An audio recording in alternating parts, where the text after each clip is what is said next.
Hi everyone, welcome to Unit 2. In this unit I'm going to review some concepts from chapters 2 and 3 in your small group communication book. So to begin with, I'm going to discuss the following ideas from chapter 2. Theory, what is it and why do we use it? There are 5 theories that apply to small group communication. If you have the current Beebe textbook, or it's my page 29, it's called A Table of Small Group Communication. That's a summary. And then third, we'll discuss virtual groups.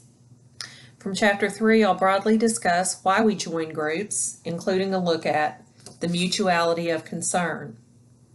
So let's get started with the theory. What is it and why do we use it? Well, as you can see here, it's a framework that we use to explain our observations and make future predictions.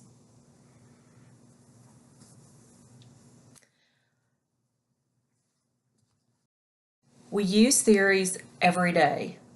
True or false? Think about it for a second. It is true. We use theories in our life, whether we are conscious of it or not, whether we really think that much about it.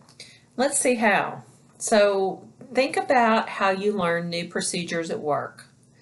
In some cases, we are simply told by our supervisor about how things are going to change, and it's assumed that we'll make the changes and move on.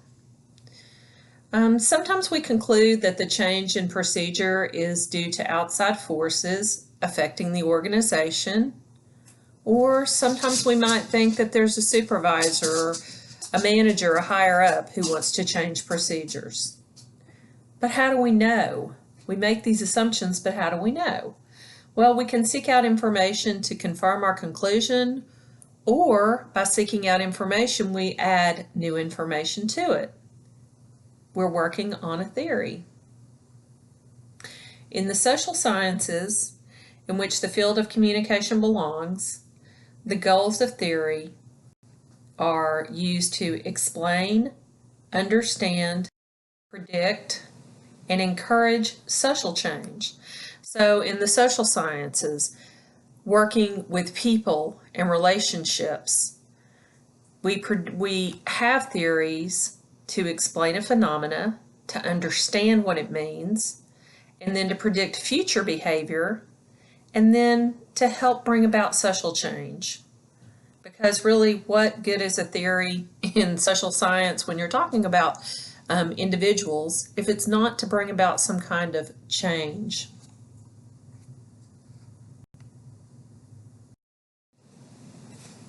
So there are 5 theories that apply to small group communication.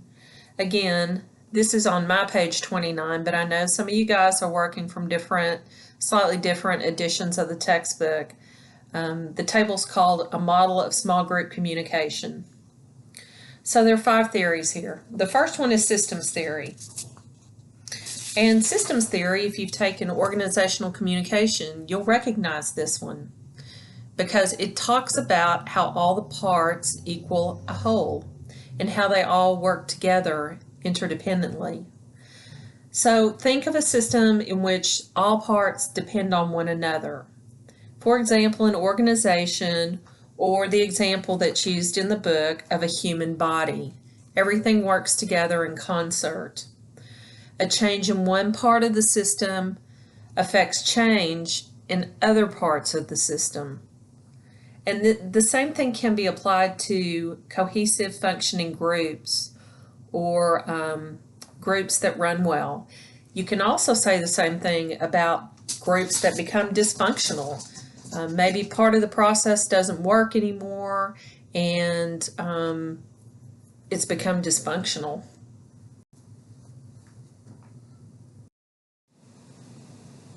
The next theory is social exchange theory. And this theory attempts to explain how our interpersonal relationships can be reviewed or looked at as having costs and rewards, or an exchange in one for the other. So you think about when somebody asks a favor, maybe, and you say, well, what do I get out of this? That's a cost and reward. For groups, this theory predicts that as long as a group membership has rewards, so as long as belonging to a group is good, then the membership in the group will be attractive. And of course, that's if the rewards outweigh the costs. If the costs outweigh the rewards, the membership will not continue to be attractive. I mean, think of a group that you've ever been maybe excited initially to be a part of, and then something changes and the group's not so attractive anymore because the costs are outweighing the benefits or the rewards. The next theory is symbolic convergence theory, and this is one of my favorite theories because it depends on a collective group identity. So it's not enough just to have your cohesive group, but with symbolic convergence theory, your group is highly cohesive. All of the members are all in, they're excited to be there, and they more than likely have been together long term. So read this theory and all of these theories actually in more detail in your book, and be sure and watch the videos that I attached in this lecture section, because each one explains these theories in more detail. But with symbolic convergence theory, groups develop stories. Maybe they become inside stories that only the group understands and outsiders don't.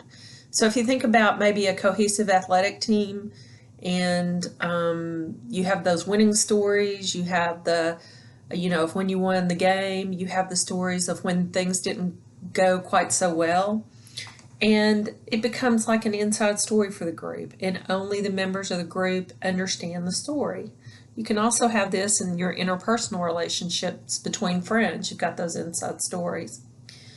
But with symbolic convergence theory, this theory attempts to explain how certain kinds of communication can shape a group's identity and influence norms within the group. Groups can develop fantasy themes, chains, all kinds of interesting symbolic ideas within the group that tend to make the group a lot more cohesive. The fourth theory on this list is structural theory. And in this theory, it attempts to explain the ways in which individuals structure their groups using rules and available resources. So think of structures and rules. It focuses more on individual behaviors within a group that affect the group as a whole. So it's almost like a system. You go back to systems theory and you think about the inputs into the group.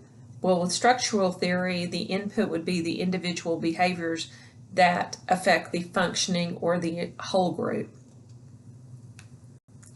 And the last theory is functional theory, and it focuses on effective group problem solving and decision making. So as you can probably tell from the title, it's functional. So there are steps to it.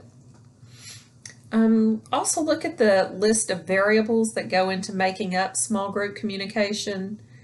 In my book, it's 2.5.1, but there's a list of variables and then an explanation of the variables that go into making up small group communication. All right, let's think about belonging to a group, because we do as members of this online course. And I'm sure you belong to other virtual groups, maybe at work. Each unit I'm going to touch on this idea of virtual groups because that is where we are right now. I'm going to ask you to consider different ideas.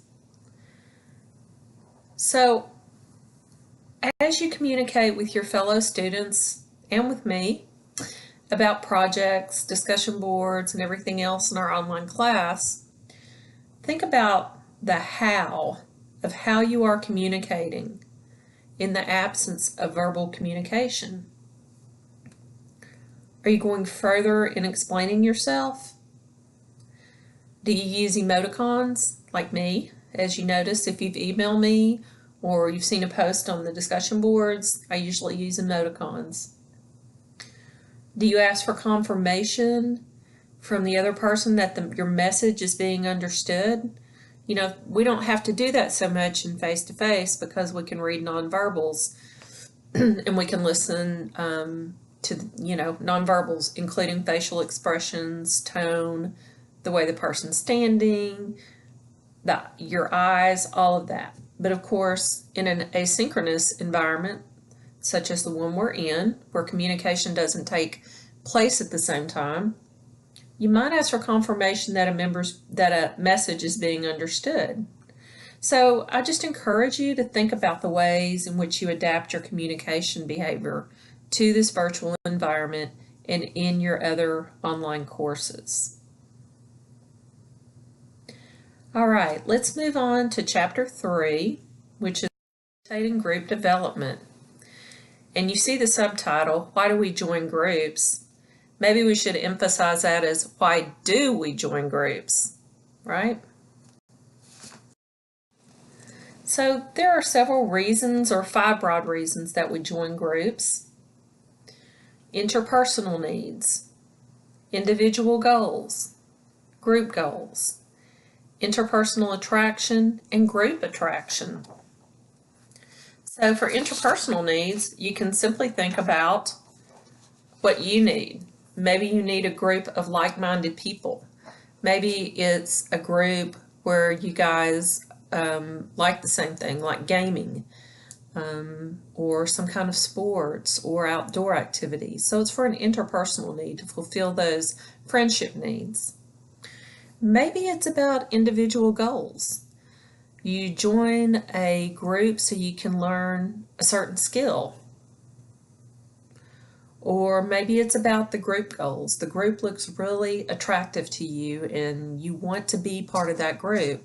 So you could think of maybe your college groups, your college clubs, sororities, fraternities. They're all big on doing service in the community.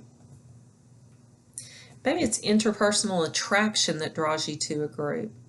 And by interpersonal attraction, that means that people in the group or organization look attractive to you and you want to be part of that group.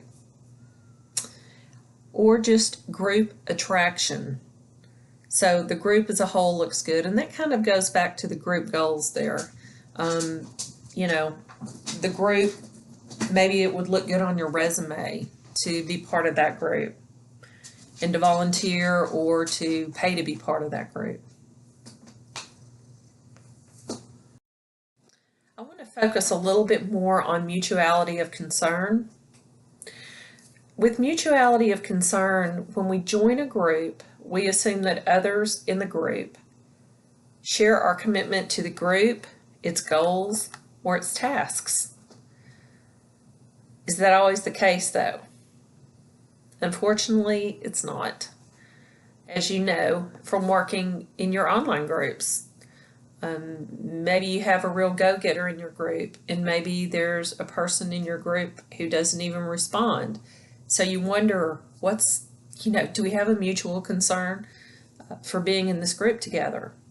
So what happens when members don't share a mutual concern? Well, several things can happen, right? You know this from your experience. So to begin with, to help alleviate some of the problems that can arise, it should be clear what everyone's personal commitment is to the group. Do you have the time or commitment to contribute to the group? Think about this instead of just jumping in.